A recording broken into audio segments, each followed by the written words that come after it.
Hello friend, आप सभी का स्वागत है विदित स्टडी पॉइंट यूट्यूब चैनल में। आज की इस वीडियो में यूपी वेट एंट्रेंस एग्जाम 2026 के लिए हिंदी का प्रैक्टिस सेट करने वाले हैं। तो वीडियो को शुरू से लेकर अंत तक देखिएगा। चैनल पर नए हैं, चैनल को सब्सक्राइब कर लीजिएगा। पीडीएफ के लिए विदित स्टडी पॉइंट टेलीग्राम चैनल को ज्वाइन कर लीजिएगा। आज की क्लास में हम हिंदी के 50 प्रश्न करने वाले हैं और अगर इन 50 प्रश्नों में से आपके 30 प्लस प्रश्न बिल्कुल सही होते हैं तो आप यूपी वेट एंट्रेंस एग्जाम को काफ़ी अच्छे स्कोर से पास कर सकते हैं। तो आज की क्लास से कितने प्रश्न सही हुए हैं यह कमेंट आप जरूर कीजिएगा। और यूपी वेट एंट्रेंस एग्जाम आपका 31 मई को होने वाला, बहुत कम समय बचा हुआ है।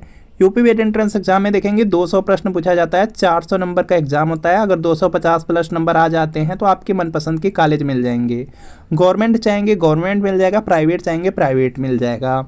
और यूपी वेट एंट्रेंस एग्जाम की सबसे अच्छी बात है कि बहुत सारे प्रश्न प्रीवियस ईयर क्वेश्चन पेपर से पूछे जाते हैं। जैसे आपका जीके है, जीके में आप लोग देखेंगे 50 प्रश्न पूछा जाता है। 50 में देखेंगे लगभग 30 से 35 प्रश्न प्रीवियस ईयर पेपर से होते हैं। बिल्कुल इसी तरीके से हिंदी है, हिंदी में भी 50 प्रश्न होता है। 50 में देखेंगे लगभग 35 से 40 प्रश्न प्रीवियस ईयर पेपर से। रीजनिंग में भी 50 प्रश्न होते हैं। 50 में देखेंगे लगभग 35 से 40 प्रश्न प्रीवियस ईयर पेपर से होते हैं। और आर्ट्स, साइंस, कॉमर्स, एग्रीकल्चर कुछ भी हो उसमें भी बहुत सारे प्रश्न प्रीवियस ईयर पेपर से पूछे जाते हैं। तो यहाँ पे यूपी वेट एंट्रेंस एग्जाम के लिए प्रीवियस ईयर पेपर है। इसमें आपको 2011 से लेकर 25 तक का पूरे 15 साल का पेपर आंसर की के साथ एक्सप्लेनेशन, सॉल्यूशन वगैरह सब कुछ रहेगा। सभी सब्जेक्ट रहेंगे, जीके, हिंदी, रीजनिंग, कला वर्ग आपको मिलने वाले हैं। इसको परचेज करने के लिए व्हाट्सएप पे आपको मैसेज करना है यूपी वेट एंट्रेंस लिख करके, आर्ट या साइंस लिख करके व्हाट्सएप पे मैसेज कर दीजिएगा। और जैसे ही व्हाट्सएप पे आप मैसेज करेंगे आपको रिप्लाई कर दिया जाएगा और आपको सिर्फ 30 रुपये की पेमेंट करनी होगी। जैसे 30 रुपये की पेमेंट करेंगे तुरंत प्रीवियस ईयर पेपर आपको सेंड कर दिया जाएगा। तो इसी व्हाट्सएप नंबर पे मैसेज जरूर कर लीजिए। चलिए क्लास को कंटिन्यू करते हैं। और आज की क्लास का आपका सबसे पहला प्रश्न है, मात्रा के आधार पर स्वर कितने प्रकार के होते हैं। तो इसका देखिए आपको सही जवाब बताना है। मात्रा के आधार पर जो आपके स्वर होते हैं, स्वर में आपका होता है हर्ष स्वर होता है, हर्ष स्वर होता है। दूसरा आपका यहाँ पे दीर्घ स्वर होता है और तीसरा होता है आपका यहाँ पे प्लुत स्वर। तो यहाँ पे मात्रा के आधार पर 3 प्रकार के यहाँ पे स्वर होते हैं। तो यहाँ पर आपका ऑप्शन नंबर सी वाला बिल्कुल यहाँ पे राइट आंसर होगा। जो 3 दिया गया है यह बिल्कुल यहाँ पे राइट आंसर है। अगला प्रश्न आपके सामने है कि मैथिली किस अपभ्रंश की बोली है। तो इसका देखिए आपको सही जवाब करना है। और यहाँ पे जो मैथिली दिया गया है यह आ जाएगा मागधी अपभ्रंश के अंतर्गत। ए वाला आपका राइट आंसर है। मागधी अपभ्रंश में आपका यहाँ पे आता है बिहारी हिंदी, और बिहारी हिंदी के अंतर्गत अगर आप लोग देखेंगे तो उसमें आपका है भोजपुरी है, मगही है और मैथिली है। तो यह पॉइंट आप लोग याद रख लेंगे। तो यहाँ पे मागधी अपभ्रंश बिल्कुल राइट है। अगला है कि सुदामा पांडे धूमिल को उनकी किस कृति के लिए वर्ष 1979 ईस्वी में साहित्य अकादमी पुरस्कार प्रदान किया गया था। तो यहाँ पे इसका राइट आंसर हो जाएगा कल सुनना मुझे, जो सुनना मुझे, डी वाला राइट आंसर है। अगला है कि इनमें से कौन सूर्य का पर्यायवाची नहीं है। तो इसका देखिए आपको सही जवाब बताना है। तो यहाँ पे इसका जो राइट आंसर है यह हो जाएगा आपका यहाँ पे गवाक्ष शब्द हो जाएगा, सी वाला राइट आंसर है। सूर्य का पर्यायवाची हंस होता है, आदित्य होता है, भास्कर होता है। गवाक्ष नहीं होगा तो सी वाला राइट आंसर है। अशुद्ध वर्तनी का चयन कीजिए। तो इसका देखिए आपको सही जवाब बताना है। अशुद्ध वर्तनी का मतलब है कि जो गलत यहाँ पे सब लिखा गया वही आपको बताना है। अहल्या बिल्कुल सही लिखा गया है, द्वारका बिल्कुल सही लिखा गया, सांकृत्यायन बिल्कुल सही लिखा गया है। लेकिन यहाँ पे जो त्रिदोष है यह अशुद्ध है, यह गलत है। त्रिदोष आपका इस तरह से लिखा जाता है। तो यहाँ पे जो गलती है वह देखेंगे किसमें है, सी वाले में है। अशुद्ध कौन सा है, सी वाला। तो सी वाला राइट आंसर होगा। अगला सज्जन में समास है। तो यहाँ पे इसका राइट आंसर हो जाएगा, इसमें कर्मधारय समास है जो कि ऑप्शन नंबर ए में दिया गया, ए वाला राइट आंसर है। अगला है सफलता न मिलने पर दुखी होना, इसको क्या कहते हैं। तो यहाँ पे इसका राइट आंसर हो जाएगा, इसको क्षोभ कहा जाता है। अगर सफलता नहीं मिल रही है, दुखी हो रहे हैं तो इसको क्षोभ कहा जाएगा। तो यहाँ पे बी वाला राइट आंसर होगा। अर्थ के आधार पर क्रिया विशेषण कितने प्रकार के होते हैं। तो यहाँ पे इसका राइट आंसर हो जाएगा, अर्थ के आधार पे जो क्रिया विशेषण है उसके 4 प्रकार होते हैं। तो 4 दिया गया डी वाले में, तो डी वाला राइट आंसर है। अगला है कि अभय और उभय शब्द युग्म का सही अर्थ है। तो यहाँ पे इसका राइट आंसर हो जाएगा, देखिए जो अभय दिया गया, अभय का मतलब होता है आपका निर्भय, और जो उभय दिया गया इसका मतलब होता है दोनों। तो यहाँ पे निर्भय और दोनों दिया गया डी वाले में, तो डी वाला राइट आंसर है। अगला प्रश्न है तत्सम शब्द का चयन करें। तो यहाँ पे इसका राइट आंसर हो जाएगा, तत्सम शब्द आपको बताना है। तो यहाँ पे जो केकड़ा है, केकड़ा आपका यहाँ पे तत्सम शब्द है, सी वाला राइट आंसर होगा। अगला प्रश्न आपके सामने है कि तद्भव शब्द का चयन करें। तो यहाँ पे इसका जो राइट आंसर है क्या देखेंगे हो जाएगा यहाँ से तद्भव बताना है, ओष्ठ दिया गया है, क्षीर है, अमृत है। 3 तो आपके यहाँ पे तत्सम है, अचरज यहाँ पे तद्भव हो जाएगा, तो सी वाला राइट आंसर है। अगला है यहाँ पे हिमाद्री तुंग श्रृंग से प्रबुद्ध शुद्ध भारती, स्वयं प्रभा समुज्ज्वला स्वतंत्रता पुकारती। उपर्युक्त पंक्ति में कौन सा रस है? तो यहाँ पे इसका राइट आंसर हो जाएगा यहाँ से, इसमें वीर रस है। ऑप्शन नंबर यहाँ पे सी वाला राइट आंसर है। अगला प्रश्न आपके सामने है कि किस विद्वान ने रीतिकाल को श्रृंगार काल कहा? तो यहाँ पे इसका राइट आंसर हो जाएगा विश्वनाथ प्रसाद मिश्र ने कहा था, और यह देखेंगे डी वाले में है, तो डी वाला राइट आंसर है।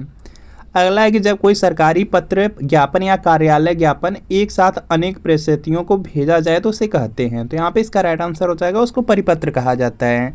ऑप्शन नंबर यहाँ पे सी वाला राइट आंसर है। अगला है कि कनौजी हिंदी की किस उपभाषा के अंतर्गत है? तो यहाँ पे जो कनौजी है यह देखेंगे आ जाएगा यहाँ पे पश्चिमी हिंदी के अंतर्गत। ऑप्शन नंबर यहाँ पर जो बी वाला दिया गया, बी वाला राइट आंसर है। पश्चिमी हिंदी में 5 आपका आता है, उन 5 में देखेंगे कनौजी भी है। इसके बाद नेक्स्ट के अफसोस किस भाषा का शब्द है? तो यहाँ पे इसका राइट आंसर हो जाएगा अफसोस फारसी भाषा का शब्द है, बी वाला राइट आंसर है। अगला है कि संस्कृत शब्द में उपसर्ग है, तो यहाँ पे इसका राइट आंसर हो जाएगा संस्कृत शब्द में सम उपसर्ग होता है, तो यहाँ पे डी वाला राइट आंसर है। सुमित्रा में प्रत्यय है, तो यहाँ पे इसका जो राइट आंसर है यह देखेंगे हो जाएगा यहाँ से, इसमें लास्ट में देखेंगे आ लगा हुआ है, तो यहाँ पे क्या होगा, डी वाला राइट आंसर हो जाएगा आ प्रत्यय। अगला सर्वनाम वाले वाक्यों में लिंग का निर्धारण किसके आधार पर किया जाता है? तो यहाँ पे इसका राइट आंसर हो जाएगा क्रिया हो जाएगा, डी वाला बिल्कुल राइट आंसर है। सर्वनाम वाले जो वाक्य होते हैं उसमें जो लिंग का निर्धारण होता है वह क्रिया के आधार पे होता है, तो यहाँ पे डी वाला राइट आंसर है। कुल शब्द का विशेषण होगा, तो यहाँ पे इसका राइट आंसर हो जाएगा कुल का कुलीन हो जाएगा, कुलीन दिया गया ए वाले में, ए वाला राइट आंसर है।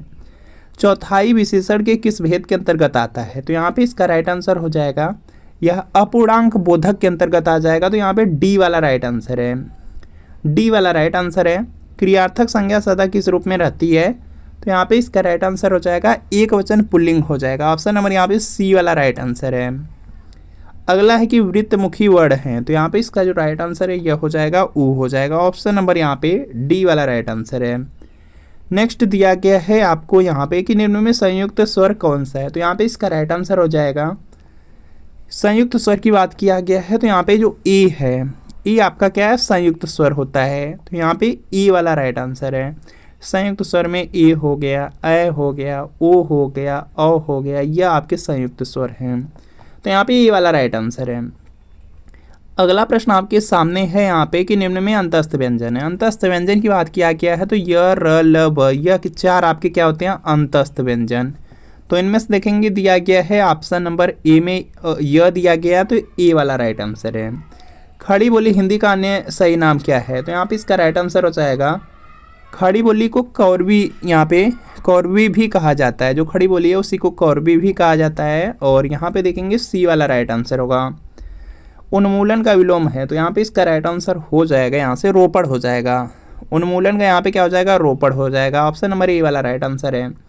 हवा का पर्यायवाची नहीं है, तो यहाँ पे इसका राइट आंसर हो जाएगा यहाँ पे हवा दिया गया, हवा का जो पर्यायवाची है वह देखेंगे यहाँ पे प्रकंपन होता है, वात होता है, समीर होता है, समीरण भी होता है, तो यहाँ पे हाटक नहीं होगा, तो सी वाला राइट आंसर है।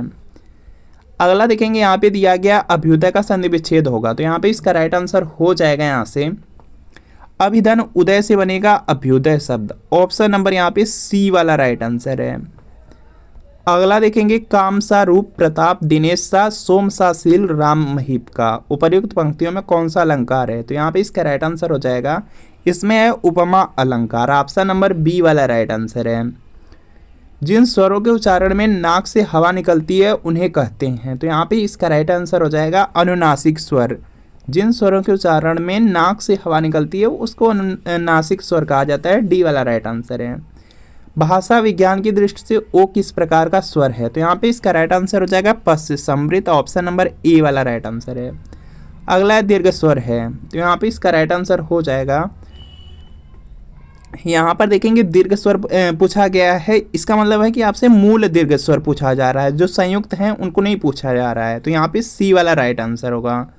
सी वाला क्या है आपका, यहाँ पे मूल दीर्घ स्वर है। आ यहाँ पे राइट आंसर होगा। बाकी यहाँ पे ए हो गया, ए हो गया, ओ हो गया, ओ यह संयुक्त स्वर के अंतर्गत आते हैं, क्या पॉइंट याद रख लेंगे।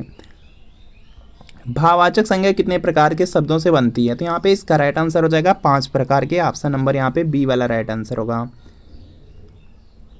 प्रकृत शब्द में कौन सा लिंग है, तो यहाँ पे इसका राइट आंसर हो जाएगा स्त्रीलिंग है। प्रकृत आपका यहाँ पे स्त्रीलिंग शब्द हो जाएगा, तो बी वाला राइट आंसर है। पर्वत किस प्रकार की संज्ञा है, तो यहाँ पे इसका राइट आंसर हो जाएगा जातिवाचक हो जाएगा। पर्वत आपका जातिवाचक हो जाएगा, यहाँ पे सी वाला राइट आंसर होगा। इसके बाद देखेंगे नेक्स्ट कि व्युत्पत्ति के आधार पर संज्ञा के कितने भेद होते हैं, तो यहाँ पे इसका राइट आंसर हो जाएगा 3 हो जाएगा। यहाँ पे व्युत्पत्ति के आधार पे पूछा जा रहा है, तो यहाँ पे बी वाला राइट आंसर होगा 3। पटेल जी ने सेना के जरिए हैदराबाद का विलय कराया था, इसमें कौन सा कारक है, तो यहाँ पे इसका राइट आंसर हो जाएगा, इसमें करण कारक हो जाएगा, सी वाला राइट आंसर होगा। अगला देखेंगे यहाँ पे प्रश्न है कि निम्नलिखित शब्दों में कौन सा शब्द पुल्लिंग है, तो यहाँ पे इसका राइट आंसर हो जाएगा, इसमें जो लेख शब्द है यह आपका यहाँ पे पुल्लिंग हो जाएगा, डी वाला राइट आंसर है। यह घोड़ा अच्छा है वाक्य में यह क्या है, तो यहाँ पे इसका राइट आंसर हो जाएगा सर्वनामिक विशेषण है। ऑप्शन नंबर यहाँ पे ए वाला राइट आंसर है। शिक्षक छात्र को हिंदी पढ़ाते हैं, इस वाक्य में किस प्रकार की क्रिया है, तो यहाँ पे इसका राइट आंसर हो जाएगा द्विकर्मक क्रिया। ऑप्शन नंबर डी वाला राइट आंसर है। कौन सा वाक्य आसन्न भूतकाल में है, तो यहाँ पे इसका राइट आंसर हो जाएगा कि मोहन आया सीता गई, यह आसन्न भूतकाल में है, तो डी वाला राइट आंसर है। मनोभावों को प्रकट करने वाले वे अभिकारी शब्द जिनका वाक्य से कोई संबंध नहीं रहता है कहलाते हैं, तो उनको देखेंगे कहा जाता है विस्मयादि बोधक अव्यय। ऑप्शन नंबर यहाँ पे ई वाला राइट आंसर है। जो शब्द वाक्यांशों या वाक्य तथा शब्दों को जोड़ते हैं उन्हें कहते हैं, तो उसको देखेंगे बोला जाता है समुच्चय बोधक। ऑप्शन नंबर यहाँ पे बी वाला राइट आंसर है। मिश्र वाक्य है, तो यहाँ पे इसका राइट आंसर हो जाएगा उसके पास जो कुछ था वह खो गया, यह मिश्र वाक्य के अंतर्गत आ जाएगा, तो यहाँ पे बी वाला राइट आंसर है। उद्देश्य में कर्ता के साथ और क्या रहता है, तो यहाँ पे इसका राइट आंसर हो जाएगा उद्देश्य में जो कर्ता के साथ रहता है वह कर्ता विस्तार रहता है, तो यहाँ पर आपका ऑप्शन नंबर बी वाला राइट आंसर है। अगला प्रश्न आपके सामने है कि देहलता में कौन सा समास है, तो यहाँ पे इसका राइट आंसर हो जाएगा कर्मधारय हो जाएगा। ऑप्शन नंबर यहाँ पे सी वाला राइट आंसर है। अगला अशुद्धवर्तनी वाला शब्द है यहाँ पे, तो यहाँ पे इसका राइट आंसर हो जाएगा जो तिलांजलि दिया गया है यही आपका अशुद्ध है। ऑप्शन नंबर बी वाला राइट आंसर है। भुर्जा का संधि विच्छेद होगा, तो यहाँ पे इसका राइट आंसर हो जाएगा भूधन ऊर्जा से बनेगा भुर्जा, तो यहाँ पे ए वाला राइट आंसर है। जहाँ उपमेय स्वयं ही अपना उपमान हो वहाँ अलंकार होता है, तो यहाँ पे इसका राइट आंसर हो जाएगा वहाँ पे अनन्वय हो जाएगा। ऑप्शन नंबर यहाँ पे सी वाला राइट आंसर है। तो फ्रेंड आपको बताना है कि इन 50 प्रश्नों में कितने प्रश्न आपके बिल्कुल सही हुए हैं, यह कमेंट आप जरूर कीजिएगा। और अगर यूपी वेट एंट्रेंस एग्जाम की तैयारी कर रहे हैं तो जो प्रीवियस ईयर पेपर है इसको जरूर परचेज कर लीजिए। और इसको परचेज करने के लिए व्हाट्सअप नंबर दिया गया है, इसी व्हाट्सअप नंबर पर आपको लिखना है UP VET entrance previous year paper 8 का साइन लिख करके व्हाट्सएप पे मैसेज कर दीजिए। जैसे मैसेज करेंगे रिप्लाई कर दिया जाएगा। सिर्फ 30 रुपये की पेमेंट करनी है, जैसे पेमेंट करेंगे तुरंत प्रीवियस ईयर पेपर सेंड कर दिया जाएगा। तो इस व्हाट्सएप नंबर पर मैसेज कर लीजिए। मिलते फ्रेंड नेक्स्ट वीडियो में।